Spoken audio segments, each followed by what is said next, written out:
Current affairs के एक बड़े इंपॉर्टेंट टॉपिक को हम बात कर रहे हैं। MNREGA versus VBG Ramji bill, जो अब कानून बन चुका है, लोकसभा में पास हो गया है, राज्यसभा में। तो विकसित भारत गारंटी फॉर रोजगार एंड आजीविका मिशन ग्रामीण बिल 2025, जो कि अब लोकसभा में पास हो चुका है। अब हम इसको अगर देखें और समझें ये है क्या और इसका पूरा विरोध क्यों हो रहा है। देखिए, अभी तक हमने मनरेगा और नरेगा के बारे में पढ़ा और सुना। वो बड़ा सिंपल सा फंडा था कि गड्ढे खोदना और गड्ढे भरना और पैसे देना, ये दो काम चलते थे मनरेगा के बेस पे। और मनरेगा के नाम पर कितना पैसा स्निफ ऑफ हो रहा था, गायब हो रहा था, वो समझने की जरूरत थी। अब ये जो नया कानून बन रहा है, उससे क्या शिफ्टिंग होगी, क्या चेंज आएगा, इसे समझना बड़ा जरूरी है। ये जो वीबीजी रामजी बिल आ रहा है, स्ट्रक्चरली अगर देखें तो क्या क्या अंतर आ रहा है। देखिए, मनरेगा में 100 दिन का वर्क दिया गया था पर हाउस होल्ड, यानी एक व्यक्ति नहीं, एक घर से एक व्यक्ति को 100 दिन। अब यहां पे कहा जा रहा है कि भाई 125 दिन मिलेंगे, 60 डे पीक एग्रीकल्चर सीजन। अब देखिए, ये बड़ा जरूरी है समझना। देखिए, जब एग्रीकल्चर का टाइम होता है ना, उस समय लेबर गायब हो जाती है, मेन प्रोजेक्ट हमारे रुक जाते हैं, और यहां पर इसका प्रोविजन भी साथ में लिया गया है। अब आता है बात, जो विपक्ष कह रहा है और देश की पॉलिटिकल पार्टीज कह रही हैं, वो कह रही हैं कि भाई ये तो सेंट्रल ने अपने ऊपर से हटा दिया, सब कुछ स्टेट के सर पे डाल दिया, स्टेट वैसे ही फाइनेंशियली बैंकक्रप्ट हुए हैं, ये योजना तो फेल हो जाएगी। भाई देखो, पहले 100% फंडिंग मनरेगा के अंदर सेंटर की थी, अब 60-40 की रेशियो है, जो संपन्न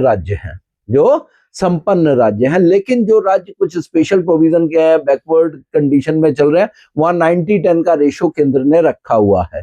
ठीक है। उसके अलावा सबसे इंपॉर्टेंट क्या था, यहाँ डिमांड ड्रिवन था, मतलब जहां गड्ढे खोदने हैं वहां लेबर बुला लो।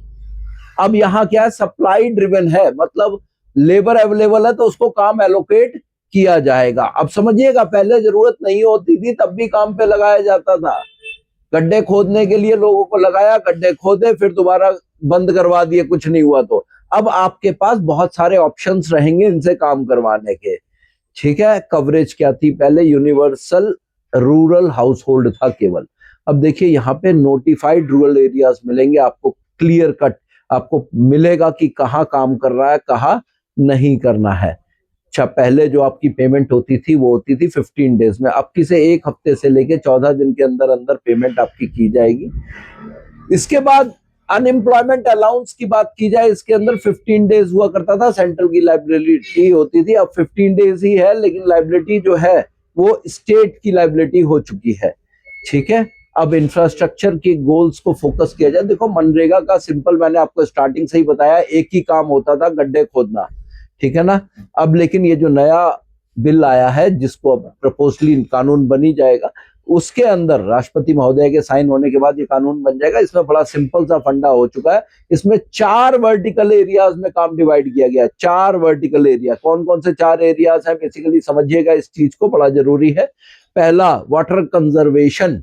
देखिए, आपको पता है बहुत सारे इलाकों में देश के अंदर पानी का स्तर बहुत नीचे जा चुका है, उसे बचाने के लिए। लाइवलीहुड इंफ्रास्ट्रक्चर, अब इंफ्रास्ट्रक्चर को हमने लाइवलीहुड के साथ जोड़ा है। उसके बाद क्लाइमेट रिसाइलमेंट एसेट्स, क्लाइमेट को मेंटेन करना है, और इंटीग्रेटेड विद द पीएम गति शक्ति।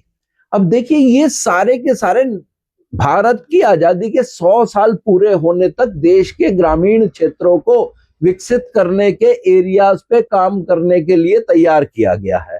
अकाउंटेबिलिटी की बात करें तो इसके अंदर बड़ी सिंपल सी चीज है, एडमिनिस्ट्रेटिव फंडिंग 9%, 6% से बढ़ करके।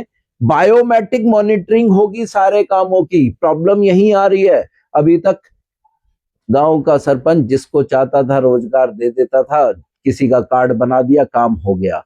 अब सोशल ऑडिट हर 6 महीने में होंगे, अगर काम नहीं किया तो 10,000 की पेनल्टी भी लगेगी, और स्टेट्स को फ्लेक्सिबिलिटी रहेगी, बट सेंटर इरेगुलरिटीज पे नजर रखेगा। यहीं पे प्रॉब्लम आ रही है।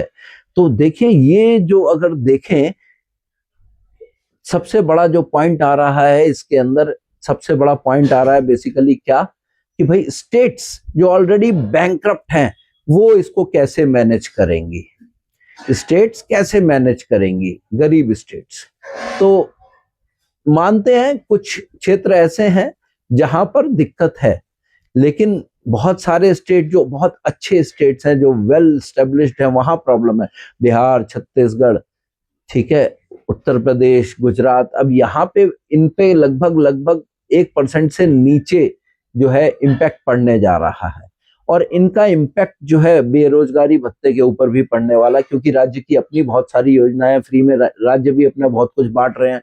तो यहाँ प्रॉब्लम उन स्टेट्स पे है जो मैंने अभी बताए, वो समस्या क्रिएट करेंगे, रादर देन केरला, हरियाणा जैसे राज्यों पे इतनी दिक्कत नहीं आ रही, महाराष्ट्र पे इतनी दिक्कत नहीं आ रही, कर्नाटक पे इतनी दिक्कत नहीं आ रही। हाँ, जो उनकी फोकट वाली योजनाएं अगर वो चालू रही तो नेचुरल सी बात है, बढ़े हुए खजाने भी खाली हो जाते हैं अगर आप फ्री में सब कुछ बांटते रहते हैं। लेकिन यहाँ डेवलपमेंट के लिए चेंजेस लाए हैं, भविष्य को देखते हुए चेंज लाए हैं। अगर एक तरह से देखा जाए तो ये मनरेगा को रिप्लेस करते हुए एक नया बिल है, बाकायदा इसमें सब कुछ नया कर दिया गया है। और सबसे बड़ी चीज है, इसे बायोमेट्रिक कर दिया गया है, सारी चीजों को तरीके से चेक किया जा सकता है, मॉनिटरिंग की जा सकती है। इस मॉनिटरिंग की वजह से भी एक बहुत बड़ी दिक्कत आ रही है। तो दोस्तों ये डिफरेंस है दोनों का, करंट अफेयर्स के अंदर बड़ा इंपॉर्टेंट टॉपिक है ये। जो बच्चे अपने आप एग्जाम्स देने जा रहे हैं उनके लिए बहुत इंपॉर्टेंट है। एक बार इस तरह के और टॉपिक को समझने के लिए, जानने के लिए आप हमारे चैनल को फॉलो करते रहिए। आपको ऐसे वीडियो हम रेगुलरली देते रहेंगे। Thank you.